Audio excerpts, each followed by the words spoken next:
Assalamualaikum warahmatullahi wabarakatuh.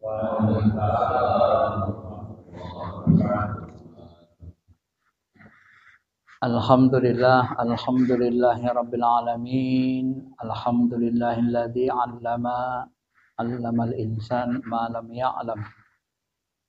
Asyhadu an la ilaha illallah wahdahu la syarikalah wa asyhadu anna Muhammadan abduhu wa rasuluhu alladzi la nabiyya ba'da. Allahumma salli ala sayyidina habibina syafi'ina wa maulana Muhammadin wa ala alihi wa sahbihi ajma'in, amma ba'd. Ma'asyiral muslimin, bapak-bapak dirahmati Allah Subhanahu wa taala. Salah satu yang paling penting dalam agama kita adalah salat. Sebagaimana Nabi mengatakan, inna awwalu ma yuhasabu bihil abdu salatuh. Yang pertama kali nanti dihisab terhadap seorang hamba adalah salatnya. Fa in sahhat faqad aflaha wa anjah. Apabila salatnya bagus, maka dia dianggap bagus seluruh amalannya dan dia akan mengalami kesuksesan. Kalau kita tidak tenang, tidak bahagia di dunia ini, maka salat kita juga nanti rusak. Kenapa? Karena orang yang hatinya tidak tenang akan berpengaruh pada salatnya. Maka apapun yang kita jalani dalam kehidupan kita, seharusnya memang kita harus bisa tetap tenang. Karena dengan ketenangan qalbu itulah kita menghadapkan hati kita, ruh kita kepada Allah. Sehingga salat kita, zikir kita itu salah satu ciri utama dia diterima, kata salah satu cicit Nabi kita Muhammad SAW, Ja'far as-Shadiq, adalah itmainnul qulub. Setelah kalian berzikir, salat, maka terasalah bagi kalian ketenangan, muncul ketenangan dalam hati. Itulah yang disebut Allah dengan ala bizikrillah tatmainnul qulub. Tapi bapak-bapak yang dirahmati Allah Subhanahu wa taala, salat kita ini tidak akan bagus kecuali dengan dua syarat. Sempurnanya secara syariat, sempurnanya batin kita, qalbu kita, hakikat kita. Nah, untuk menyempurnakan hakikat, kalau syariatnya, hari ini kita tidak bahas tentang fikih syariat. Karena yang bahas syariat fikih ini sudah banyak dan bisa dipelajari secara otodidak, fikih-fikih lebih gampang. Yang paling sulit itu adalah bagaimana mendudukkan qalbu, belajar hakikat. Dan ini membutuhkan guru mursyid yang langsung. Yang kalau kita tidak memiliki murid, memiliki guru atau mursyid yang memang qalbunya bisa khusyuk, maka kita akan kesulitan mengenali dan melatih tata gerak hati itu untuk khusyuk kepada Allah Subhanahu wa taala. Apalagi ilmu ruh, ilmu khusyuk ini dia adalah ilmu pengalaman, ilmu praktek. Kalau kita tidak mengalaminya, kita tidak mengenalinya. Tidak bisa hanya dipahami dengan akal. Akal ini cenderung dia mendapat ilmu dari anggota tubuh kita, dari mata. Ketika mata kita melihat langit, dia kirim sinyal langit itu tinggi. Mata kita melihat bumi, bumi itu rendah, dia kirim sinyal ke akal kita. Maka akallah menerjemahkan apa yang dikirim sinyal oleh anggota jasmani kita. Begitu juga ketika telinga kita mendengar sesuatu, mendengar perkataan yang baik, dia kirim sinyal, akal kita membahasakan, oh si fulan suka ngomong yang baik. Sering kita dengar si fulan ngomong kotor, akal kita menerima, mencerna, oh si fulan sering ngomong kotor. Nah, akal kita kan membahasakan apa yang diterimanya. Walaupun nanti kata Al-Ghazali, indra-indra kita ini semuanya pada dasarnya bisa menipu. Contohnya kita naik mobil dari kejauhan kita lihat seperti ada air gitu kan di aspal itu. Begitu kita dekati nggak ada air rupanya. Maka indera mata kita ini dia terbatas dan kadang berbohong. Ngasih info ke akal agak bohong, dia ada bohong-bohongnya gitu kan. Dan dia terbatas kemampuannya. Dan indera mata kita ini tidak bisa melihat yang di balik dinding yang terhijab. Maka indera yang kita gunakan untuk ibadah, untuk mendekati Allah adalah indera qalbu, indera ruh. Dari situlah nanti ruh qalbu inilah yang mengantar sinyal kepada akal kita, sehingga akal kita nanti bisa paham, oh khusyuk itu begini. Setelah qalbu kita merasakan, mempraktekkan, oh begitu rupanya. Oh harus praktek rupanya. Oh harus dilatih rupanya. Kata akal kita. Karena memang ilmu ruh, ilmu qalbu itu adalah ilmu rasa. Ma'asyiral muslimin, bapak-bapak yang dirahmati Allah Subhanahu wa taala. Kemudian kita melaksanakan sholat secara rohani, secara benar, secara khusyuk ini berawal dari teori ihsan. Apa itu ihsan? Anta'budullah ka'annaka tarah. Engkau menyembah Allah seperti benar-benar melihat Allah. Jadi kita memahami Allah itu titik gerak awalnya dari hadis sahih ini. Engkau menyembah Allah seperti benar-benar melihat Allah. Bagaimana cara kita menyembah Allah seperti benar-benar melihat Allah? Maka nanti di sini terjadi perbedaan antara orang yang bertuhan dengan kalbu, dengan ruh, memahami Allah dengan kalbunya, dengan ruhnya, dengan akalnya saja. Atau akal luar, akal ma'ashi, level 1. Kalau orang yang memahami Allah itu pakai akal ma'ashi, level 1, akal saya nyebutnya seperti akal luar gitu ya. Karena akal itu ada 4 lapis. Dia akan mengatakan Allah tuh bersama di langit seperti Buddha. Fir'aun ketika dia mengejek Nabi Musa, dia bilang, ya Haman, buat tangga sampai ke langit supaya kita lihat Tuhan Musa itu ada nggak di langit katanya. Ya. Terus sambil ngejek dia karena kedurhakaannya kan. Tapi kalau kita Tuhan bertuhan pakai qalbu, pakai rasa anta'budullah, engkau menyembah Allah seperti benar-benar melihat Allah. Allahu Akbar. Nah begitu kita sholat angkat takbir, kita seperti benar-benar melihat Allah dengan qalbu kita, mata hati, mata roh kita. Nah orang yang sholat seperti benar-benar melihat Allah ini, ketika diajak dia hatinya, qalbunya untuk memandang bahwa Allah itu di langit, insya Allah qalbunya gak mau. Ruhnya gak mau. Kenapa qalbunya ruhnya gak mau? Karena sebenarnya qalbunya ruhnya merasakan bahwa Allah itu zatnya bukan menetap di langit.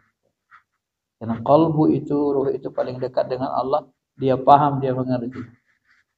Sebenarnya Allah itu didekati pakai qalbu, pakai hati, pakai ruh.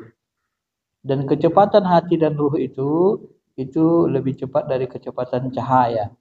Sehingga ketika kita menggunakan qalbu ruh kita terus bisa menembus hijab-hijab sesuai dengan kebeningan qalbu kita. Karena zat Allah ini dihijab oleh 70.000 lapisan cahaya dan kegelapan. Kata Al-Ghazali berdasarkan hadis, ada hadis yang menyebut 7.000 macam-macam ya. Yang jelas hijab Allah itu terlalu tebal dari hati qalbu kita. Nah dengan kecepatan ruh tadilah kita mendekati Allah. Sehingga Allah itu benar-benar terasa dekat, nyata di hadapan kita. Maka ketika kita sholat, Nabi SAW mengatakan dalam hadis sahih, janganlah kalian meludah ke depan, karena ketika kalian sholat, Allah itu berada di antara diri kalian dan Ka'bah. Jadi kita melihat pakai ruh kita, seolah-olah Allah itu benar-benar kita lihat berada di hadapan kita, pakai qalbu ruh kita itu. Nah, inilah cara sholat orang ma'rifat, orang sufi. Jadi tak perlu kita sholat menghadap ke langit, karena menganggap Allah di langit. Nah, ini cara sholat orang tak paham ilmu ketuhanan yang dalam. Biasanya orang sangat awam yang seperti itu. Yang memahami zatnya itu menetap di langit. Ma'asyiral muslimin, bapak-bapak yang dirahmati Allah Subhanahu wa taala. Nah, maka cara sholat yang benar itu disebut Nabi dengan ihsan, anta'budallah ka'annaka tarah. Engkau menyembah Allah seperti benar-benar melihat Allah. Bagaimana caranya melihat Allah itu? Melihat Allah yang paling mendekati kepada Allah adalah melihat Allah pakai ruh, pakai kalbu, pakai mata hati. Ya.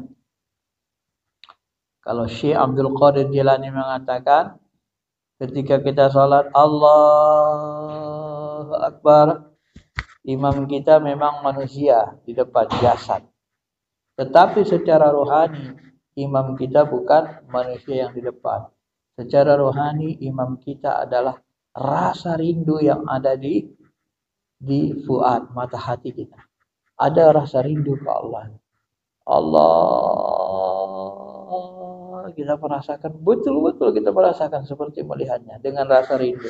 Rasa rindu itulah yang kita tunggangi, kita pegang untuk melihat, ya. Seolah-olah kita melihatnya nyata Allah.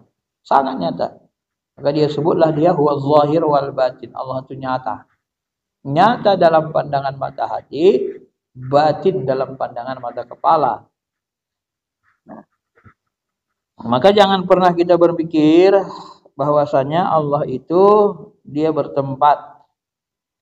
Sebagian orang awam ya, yang sangat sederhana pemahamannya, Allah itu digambarkan dengan jisim. Bertangan, berkaki, berwajah. Ya, ada hadis mengatakan khuliqa Adam ala suratir Rahman. Allah menciptakan seperti bentuknya Ar-Rahman. Jadi bentuk Allah itu seperti bentuk Nabi Adam, bertangan, berkaki, berwajah. Kemudian ada lagi hadis mengatakan ra'aitu rabbi, aku melihat Tuhanku dalam mimpiku, dalam ma'rifatku.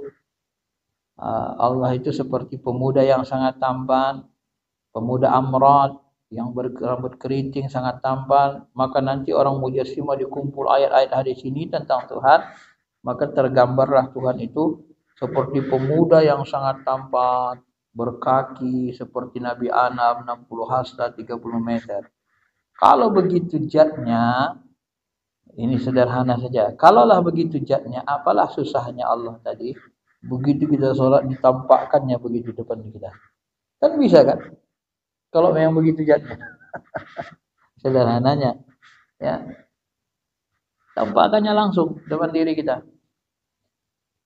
Padahal Nabi Musa ketika orang Yahudi mengatakan, "Ya Musa lan nu'mina laka hatta narallaha jahra." Hai Musa, kami tidak akan beriman sampai kami melihat Allah dengan nyata. Akhirnya Nabi Musa pas munajat di Bukit Tur mohonlah, "Ya Allah, tunjukkanlah wajahmu." Lantaroni, kau nggak akan bisa melihat wajahku. Kalau penasaran, kata Allah, ya silakan coba lihat bukit itu. Unjur ilal jabal. Fa ini istaqarra makanahu, kalau kamu lihat masih istaqarra makanahu, bukit itu tetap pada tempatnya, fasaufa tarani, kau akan melihat zatku. Falamma tajalla rabbahu, maka ketika tajalli, ya ini bahasa tajalli sering digunakan. Ketika Allah ingin mentajallikan ya dirinya, sifatnya saja, tajalli rabbahu ja'alahu dakka, maka bukit itu pun hancur berantakan. Hancur, hilang. Hancur berantakan, Musa pun tersungkur. Ini ada dua makna. Makna yang pertama, secara syariat, apabila Allah menampakkan zatnya, maka seluruh alam ini akan hancur binasa.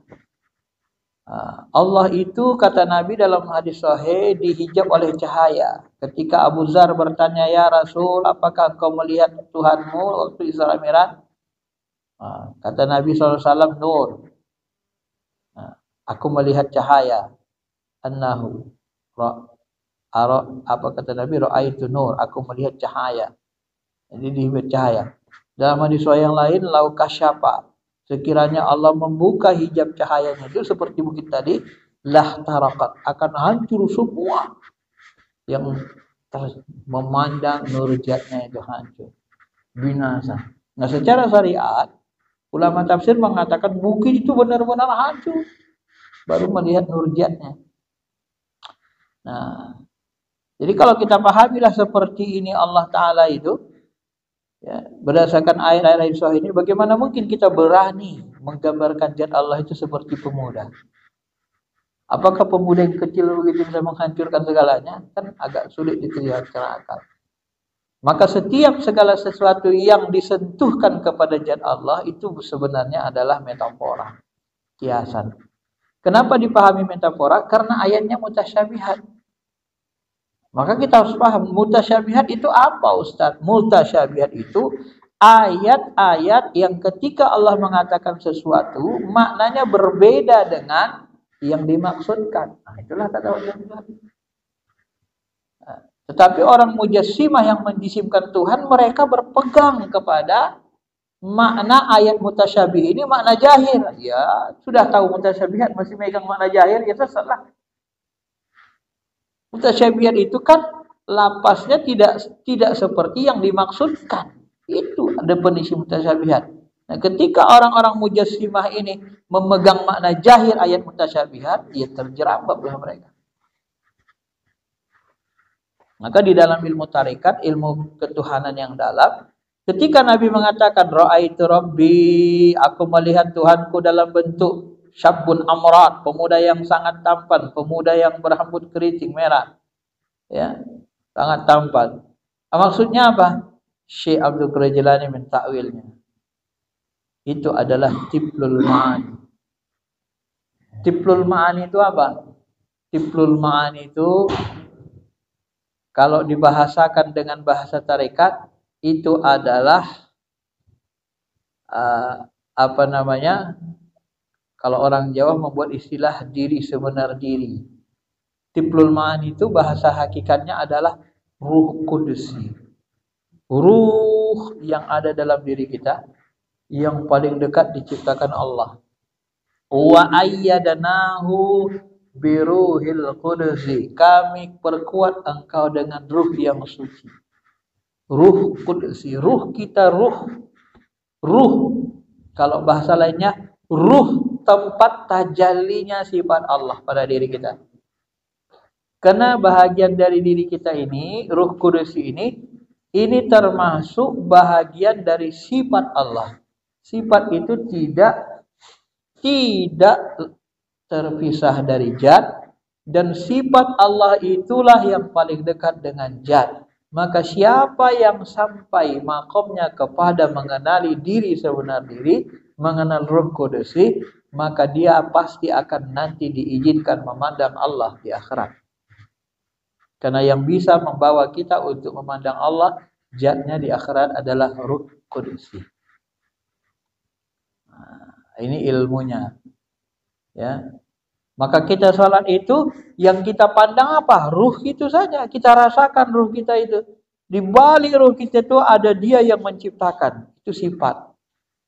Maka di dunia ini kata Syekh Abdul Qadir Jilani, kita hanya mampu sampai ke makom sifat. Jangan memikirkan zat. Kalau kita memikirkan zat aslinya, celaka kita, gila nanti stres. Kalau bahasa syariatnya. Maka orang yang menggambarkan Allah itu bekati bertangan menggambarkan zatnya gitu, sebenarnya orang durhaka akalnya itu. Mujassimah. Sudah tahu di ayat mutasyabihat itu tidak maknanya tidak sama dengan yang dilapaskan definisi mutasyabihat, tapi masih berani dia menggambarkan zat Tuhan seperti itu. Orang-orang tarikat mursyid tidak ada yang berani menggambarkan Tuhan begitu. Tidak ada yang berani, Pak. Nabi mengatakan begitu, itulah saya sebut tadi. Bahasanya itu karena dia ayat mutasyabihat, sebahagian besar ulama sahabat yang ahli ilmu sampai sekarang, mereka mentakwilkannya supaya jangan salah paham. Kalau dulu sahabat sebahagian tidak mentakwilkannya seperti Aisyah, Ibnu Umar tidak mau mentakwil, ya karena mereka takut salah, tidak diberi ilmu itu. Tapi Ibnu Abbas dia katakan ketika ayat mutasyabihat itu turun dikatakan la ya'lamu ta'wilahu illallah warrasikhun. Ini kan dua makna. Tidak ada yang tahu maknanya kecuali Allah. Ini kubu Aisyah Ibnu Umar. Tidak ada yang tahu makna ayat mutasyabihat kecuali Allah dan orang yang rasikh dalam ilmu yang dalam ilmunya.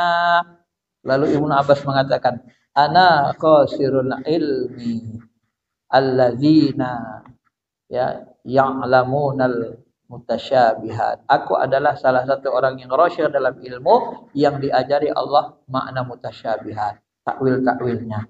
Memang dia sudah didoakan Nabi kan? Allahumma faqihhu fiddin wa 'allimhu ta'wil. Ya Allah, pahamkanlah Ibnu Abbas agama dan pahamkanlah dia takwil-takwilnya. Maka kalau ada orang mengatakan ayat Quran itu ditakwil, tidak boleh ditakwil, ini kemungkinan orang yang salah pikir tadi. Tak boleh ditakwil. Padahal kalau mereka membaca banyak sekali takwil-takwil itu supaya orang jangan salah paham. Ma'asyiral muslimin, bapak-bapak yang dirahmati Allah Subhanahu wa taala. Maka sebenarnya untuk supaya kita khusyuk memang kita harus mengenali Allah dulu, ada pengetahuan kita tentang Allah. Ma'rifat asma, ma'rifat sifat, ma'rifat af'al, ma'rifat zat. Zat ini adalah wilayah yang unthinkable. Ya. Kalau bahasa saya, ya, ada ulama yang mengatakan jangankan untuk menceritakan bentuk zat Allah, menceritakan bentuk surga yang sebenarnya saja kita tak dikasih tahu Allah. Mala ainun ra'at wala udhunun sami'at wala khatara ala qalbil bashar. Tak pernah terdetik, oh beginilah rasa surga itu nikmatnya, tak pernah. Apalagi zatnya kan. Nah, cuman sekarang orang ini kalau gak dalam ilmunya, gak banyak ilmu agamanya, hanya belajar teks terjemah ayat saja, seperti orang sebelah itu kan. Itu Allah bertangan, berkaki. Dalam Quran ada tangan, ada kakinya, ada fisiknya, ada betisnya, ada jari-jarinya, usbu'aini, ya. Kolbu kamu di dalam genggaman jari-jari tangan Tuhan. Cuman dalam ayat dan hadis tidak disebut Allah punya kepala, gak ada rambut. Berarti Allah punya wajah, gak ada rambutnya, gak ada kepalanya. Gimana itu? Karena gak ada dalilnya. Ayat mutasyabihat malah dipahami tekstual. Inilah kesesatan yang nyata. Tapi mereka merasa tidak sesat. Susahnya di situ, Pak. Padahal ulama sudah katakan itu ayat mutasyabih, nggak boleh dipahami tekstual. Tapi tetap dipaksakan tekstual. Makanya Tuhan digambarkan berjisim, akhirnya terjebaklah mereka kepada mujassimah. Mujassimah ini bapak-bapak yang dirahmati Allah. Orang-orang yang menganggap Allah itu punya jisim, tangan, kaki, ini sebenarnya sudah dicela banyak ulama salaf. Ya. Imam Syafi'i mengatakan tidak boleh mengkafirkan seseorang kecuali orang mujassimah. Imam Ali mengatakan di akhir zaman nanti akan ada orang yang kembali kepada kekafiran. Kenapa mereka kembali kepada kekafiran? Karena mereka menggambarkan Allah seperti sifat-sifat makhluk, memberi sifat makhluk. Nah, sifat jisim itu sifat makhluk. Kalau kita sebut misalnya Allah itu pengasih, penyayang, itu gak ada jisimnya. Rasa kasih sayang itu gak ada jisimnya. Maka Ar-Rahman Ar-Rahim itu benar layak. Tapi kalau kita gambarkan nanti dia bertangan, berkaki, tangan itu sifat jasmani yang kelihatan, sifat zahir. Itu tidak layak kata ulama bagi zatnya. Ya. Jadi macam mana memahami Al-Quran itu? Semua ditawil ahli ilmu itu, Pak. Kita nggak akan bahas tawilnya nanti terlalu banyak. Ya. Cuma saya ingin mengatakan begini, itu nanti ditakwil semua ahli ilmu karena memang mutasyabihat itu tidak sama lapasnya dengan makna yang dikehendaki, maka ditakwillah oleh ulama-ulama ahli ilmu.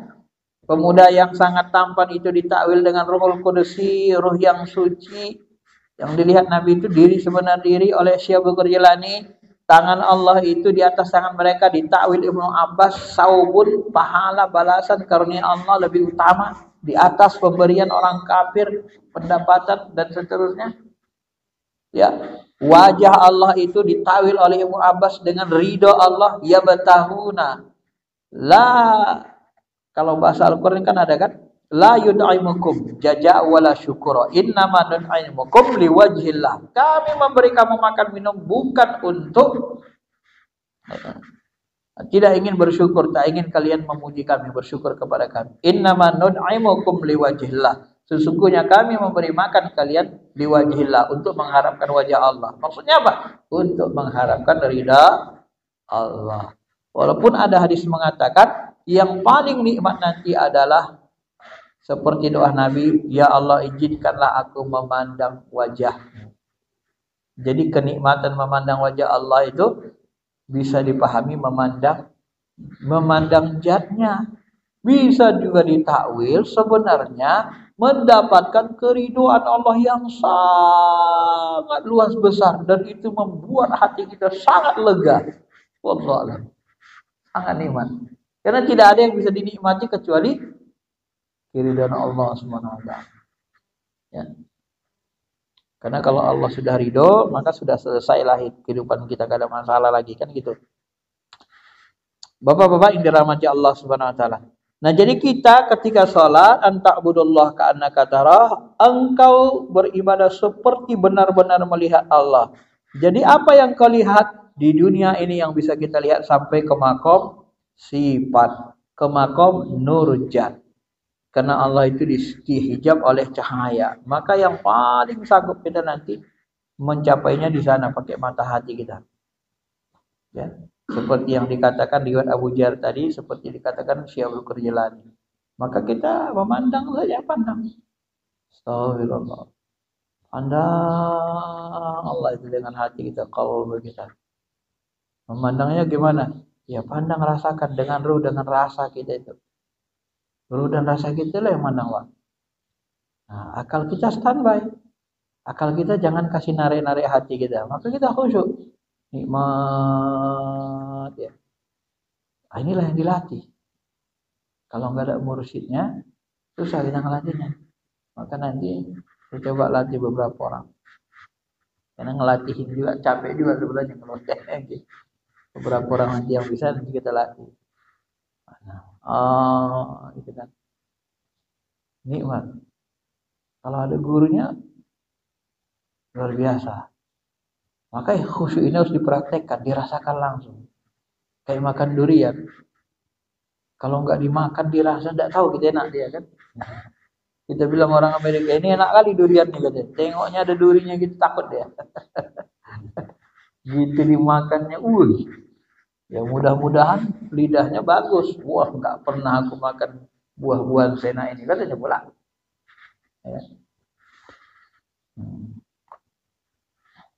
Guru-guru tarikat pun sebahagian tidak, metodenya ada yang tidak seperti itu. Tetapi salah satu beberapa mursyid kita menggunakan metode itu supaya apa? Supaya mudah dipahami, dikenali. Langsung praktek gitu ya. Bapak-bapak ini rahmat Allah Subhanahu wa taala. Jadi kita memahami Allah itu di dalam akidah ilmu tasawuf Ahlussunnah wal Jamaah, Allah itu zatnya tak terjangkau. Kita cukup mengatakan wallahu muhitum bikulli syai'. Zat Allah itu meliputi segala-galanya. Ya, pahami saja dia meliputi segalanya, dia dekat, dia meliputi segalanya. Ya. Dia meliputi segalanya. Kenapa kita ambil tauhid pemahaman dia meliputi segalanya? Karena inilah pemahaman yang paling mendekati kebenaran. Karena Allah meliputi segala-galanya, dalam akidah tauhidiyah matan 119 disebut wallahu muhitum bikulli syai' wa fawqa ibadi. Allah itu meliputi segalanya dan di atas seluruh hamba-hambanya. Di atas itu dia dihijab karena kita sifatnya bawah. Zahir nyata, jahir nyata itu artinya di atas. Wa zahir wal batin. Ketika Nabi menafsirkan apa yang dimaksud Allah jahir, Allah itu jahir nyata, tidak ada yang di atasnya gitu. Nah, gitu ya. Dia dihijab.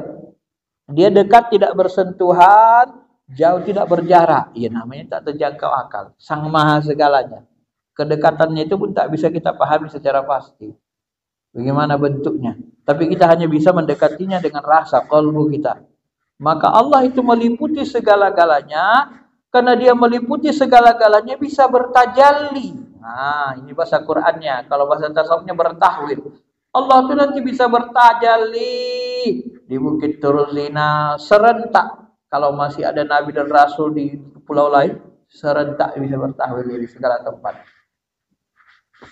Dimanapun, bisa di Bukit Tursina, bisa di Arash, ya, jumpa Nabi di Arash, jumpa Nabi Musa Bukit Tursina, ketika kita sholat dia bertahwil di depan kita. Jadi dia di mana saja bisa bertahwil dalam segala waktu, dalam waktu bersamaan. Nah, itulah pemahaman yang bisa kita jangkau akal kita, dan itu pemahaman itu setelah akal kita mendapat ilmu dari ruh kita, dari guru-guru kita. Nah, orang yang nggak dapat, nggak bisa dia jelasin gitu.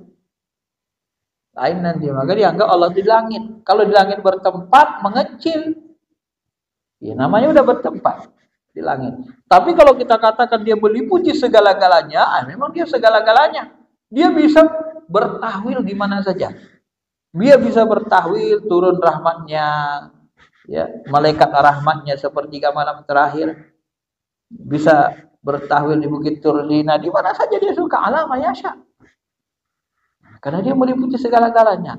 Wa huwa ilmuhu, dan ilmunya juga muhitu bikulli syai'in ilma, dan ilmunya pun detail. Makanya segala-galanya dia ketahui. Wa ma tasqatu mi waraqatin illa ya'lamuha. Tidak ada daun yang gugur di tengah hutan gelap tengah malam kecuali dia tahu. Maka kalau di dalam ilmu tasawuf, Al-Ghazali kan mengkafirkan para filosof yang mengatakan Allah tidak punya pengetahuan rinci. Karena ayat ini.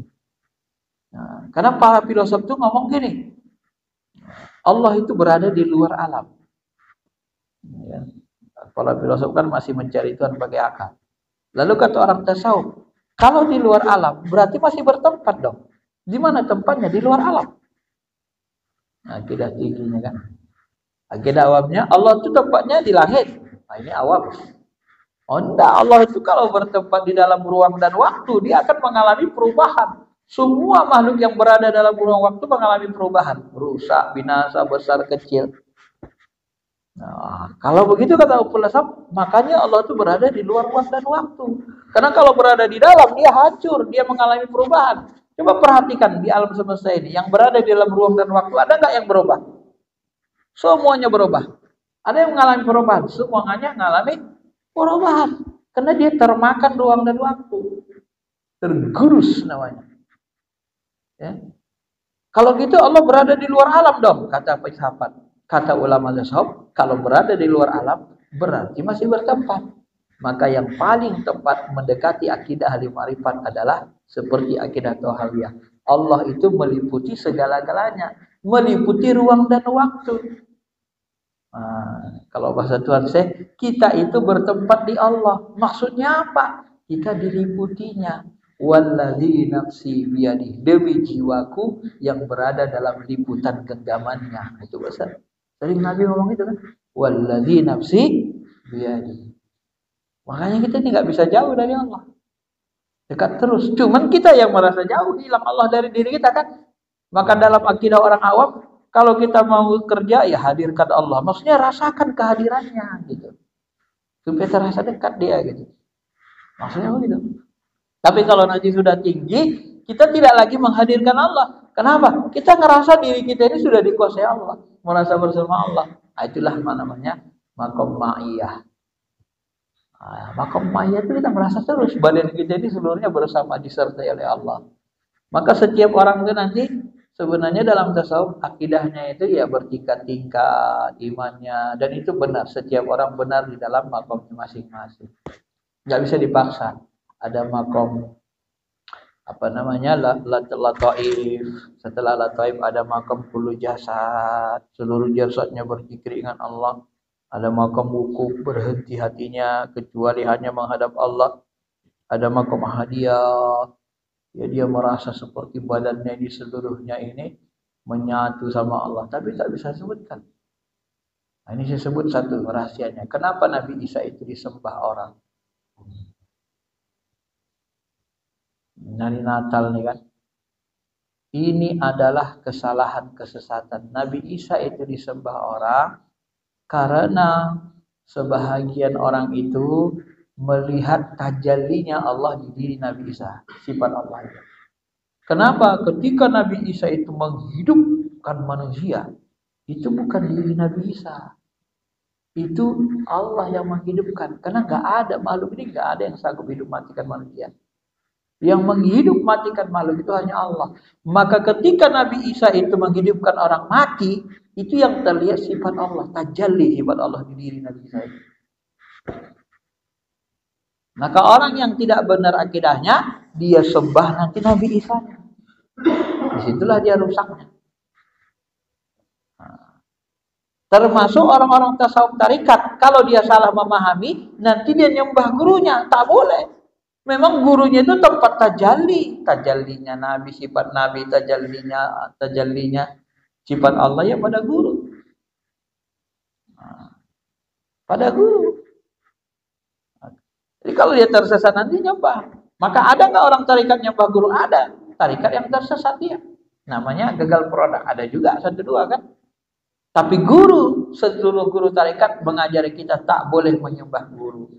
Kalau boleh dibahasakan pun katanya, guru itu seperti Tuhan. Tapi bukan Tuhan yang disembah.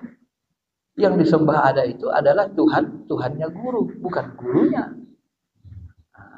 Dia bahasakan gitu.